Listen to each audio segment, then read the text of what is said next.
Good evening. Tonight's Spectrum looks at one of the major problems in the world today. The whole vexed question of what is going on. Is there still time to confront it, let alone solve it, or is it too late? What are the figures? What are the facts? What do people mean when they talk about things?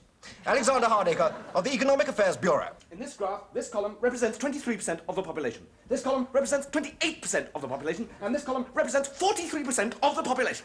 Telling figures indeed. But what do they mean to you? What do they mean to me? What do they mean to the average man in the street? With me now is Professor Tiddles of Leeds University. Professor, you spent many years researching into things. What do you think? I think it's too early to tell. Too early to tell, too early to say. It means the same thing. The word say is the same as the word tell. They're not spelt the same, but they mean the same. It's an identical situation we have with ship and boat, but not the same as we have with bow and bow. They're spelt differently, mean different things, but sound the same.